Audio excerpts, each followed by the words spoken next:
Le règlement général européen sur la protection des données, le RGPD, entrera en vigueur le 25 mai 2018. Au titre de ce règlement, toutes les entreprises, quelles qu'elles soient, devront faire des efforts considérables pour respecter les exigences relatives à la protection des données personnelles. Les entreprises déclarées non conformes pourront recevoir des amendes allant jusqu'à 20 millions d'euros ou 4% de leur chiffre d'affaires annuel, mais c'est pas tout. En France, le code pénal sanctionne le défaut de respect de la législation sur la protection des données par une amende de 1,5 million d'euros pour les entreprises. Or, vos entreprises détiennent d'énormes quantités de données personnelles, que ce soit des candidats, des salariés permanents ou intérimaires, voire des clients ou prospects. C'est par exemple le justificatif de domicile, le numéro de sécurité sociale, le titre de séjour, la photo, les diplômes, habilitations, RIB, casier judiciaire ou enfin les coordonnées d'un prospect. De plus, ces données sont non seulement gérées directement par vos agences, mais elles peuvent également être communiquées à des tiers tels que des plateformes de dématérialisation comme par exemple Pixid, Cofreo, Sextant, BAPS, Intérim. Vous le voyez, vous êtes pleinement concerné par cette réforme. Vous êtes de ce fait une cible idéale pour l'administration en cas de contrôle et même sans tomber dans la paranoïa pour les hackers qui pourront chercher à exploiter ces données ou à obtenir une rançon. Avant toute chose, vous devez procéder par méthode. La première étape consistera à recenser de façon précise les traitements de données personnelles que vous mettez en œuvre quotidiennement dans vos agences, tels que par exemple une inscription en agence ou sur votre site internet. Pour chaque traitement de données personnelles, posez-vous les questions suivantes. Qui identifie les personnes chargées de la collecte des données? Établissez la liste des sous-traitants qui gèrent ces données personnelles, tels qu'éditeurs de logiciels, plateformes de dématérialisation. Quoi? Identifiez les catégories de données traitées, RIB, photos, documents d'identité par exemple. Identifier les données susceptibles de soulever des risques en raison de leur sensibilité particulière, comme par exemple des données relatives à la santé, handicap par exemple. Pourquoi? Indiquer là ou les finalités pour lesquelles vous collectez et traitez ces données, comme par exemple assurer la gestion d'un recrutement. Ou déterminer le lieu où les données sont hébergées, serveur, clé USB, armoire. Jusqu'à quand? Indiquer pour chaque catégorie de données combien de temps vous les conservez. Enfin, comment? Quelles mesures de sécurité sont mises en œuvre pour minimiser les risques d'accès non autorisé aux données et donc d'impact sur la vie privée des personnes concernées? Voilà, vous venez de finaliser une étape importante de votre processus de mise en place du RGPD. Vous pouvez collecter des données personnelles sans le consentement de la personne concernée lorsque cette collecte est nécessaire dans l'exécution d'un contrat avec la personne concernée ou pour qu'un contrat puisse entrer en vigueur. Par exemple, je collecte un RIB, un certificat de travail, un justificatif de domicile pour établir un contrat de mission. Deuxièmement, est nécessaire pour se conformer à une obligation légale. Par exemple, je prends en photo un intérimaire pour établir une carte BTP. En dehors de ces hypothèses, la personne concernée doit donner son consentement.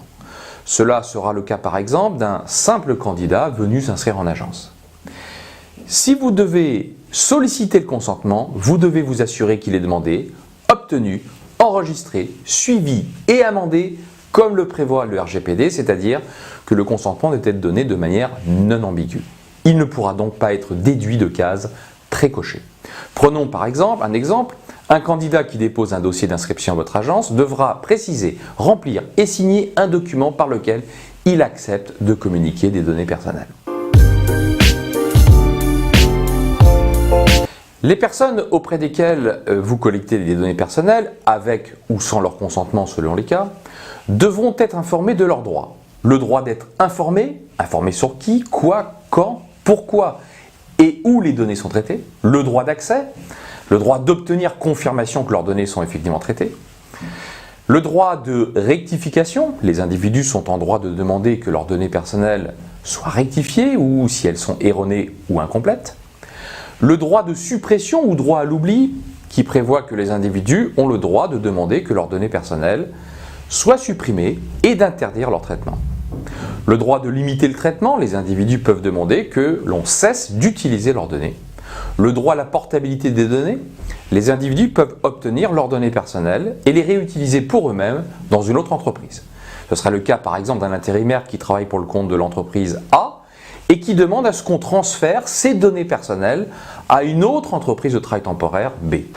En pratique, vous allez devoir faire signer à chaque personne concernée, candidat, salarié, permanent ou intérimaire, un document par lequel tous ces droits devront être rappelés. Il ne suffira pas d'utiliser un modèle de document trouvé sur n'importe quel site internet, rédigé en des termes très généraux. Cela ne suffira pas. Vous devrez par exemple lister de manière précise et exhaustive la finalité de ces données personnelles, c'est-à-dire à quoi vont servir ces données, et la liste est longue, croyez-moi. Une ETT est amenée dans l'exercice de ses activités à confier à des prestataires la gestion de données personnelles de ses salariés permanents et intérimaires. C'est le cas des prestataires informatiques, logiciels métiers, plateformes de dématérialisation des contrats ou bulletins de paye. C'est le cas également de certains prestataires qui offrent un service ou une prestation impliquant un traitement de données personnelles.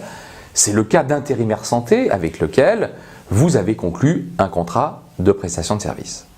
Le RGPD consacre le principe d'une co-responsabilité entre le responsable de traitement, c'est-à-dire votre entreprise, et le sous-traitant.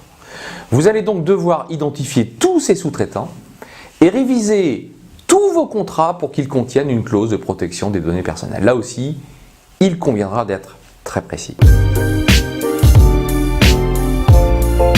Pour se mettre en conformité au RGPD, il ne suffit pas de faire signer à la chaîne des formulaires rédigés en des termes vagues et généraux à tous vos salariés. Pour prouver votre conformité au règlement, vous devez constituer et regrouper la documentation nécessaire. Vous devez donc rédiger une documentation qui démontre votre conformité au RGPD. Votre documentation, qui peut prendre la forme d'un registre, devra notamment comporter les éléments suivants.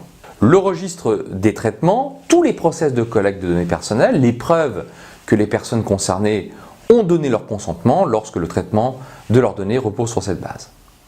L'information des personnes, les mentions d'information, les modèles de recueil du consentement des personnes concernées, les procédures mises en place pour l'exercice des droits. Les contrats qui définissent les rôles et les responsabilités des acteurs, c'est notamment les contrats avec les sous-traitants. Vous voilà fin prêt pour aborder cette procédure RGDP. Sachez toutefois que nous sommes en mesure de vous accompagner pour répondre de manière opérationnelle aux différentes dimensions de cette mise en conformité RGPD, d'autant que nous connaissons bien votre métier et vos spécificités. Je vous dis à très bientôt et bon RGPD.